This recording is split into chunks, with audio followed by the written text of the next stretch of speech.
అనుమతులు ఉండవు. చేయాలనే సంకల్పం, మంచి చేయాలనే ఆలోచన, 10 మందికి ఉపయోగపడాలనే కోరిక ఇవన్నీ ఒక మనిషిలో ఉంటే ప్రాజెక్టులు అనేటివి ముందుకు సాగుతాయి. ఆ పక్కన రేవంత్ రెడ్డి ఏమో నేనే ఆపినా మీరు రాయలసీమ లిఫ్ట్ ఇరిగేషన్ అంటున్నాడు.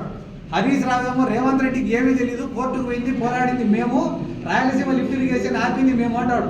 చంద్రబాబు నాయుడు గారు ఏమనాలా, రాయలసీమ లిఫ్ట్ ఆగిపోయే ప్రసక్తే లేదు, దీన్ని పూర్తి చేసి తీర్తామని చెప్పాలి. కానీ చంద్రబాబు నాయుడు గారు చెప్పే మాట ఏంది, రాయలసీమ లిఫ్ట్ వల్ల ఎటువంటి ఉపయోగం లేదు, ముచ్చుమారి లిఫ్ట్ ఇరిగేషనే ఈ రాయలసీమ మొత్తానికి జీవనాడి అంటాడు. మళ్ళీ ముచ్చుమారి లిఫ్ట్ ఇరిగేషన్ అంత జీవనాడి అయితే గానా కేసీ కెనాల్ రైతులు ఎందుకు వారం రోజుల ముందర విషం బాటిళ్ళు, ఉరితాళ్ళు పట్టుకొని కేసీ కాలువలో దిగినారు. రేపు 10వ తేదీకో 12వ తేదీకో నీళ్ళు ఆగిపోతాయని చెప్తుంటే రైతులు దేంతో కొట్టాలని ఎందుకు ఎదురు చూస్తున్నారు మిమ్మల్ని?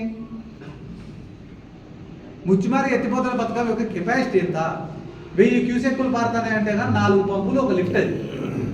దాని యొక్క కెపాసిటీ ఎంత? దాంతో రాయలసీమ మొత్తాన్ని నువ్వు సస్యశ్యామలం ఎట చేసావు?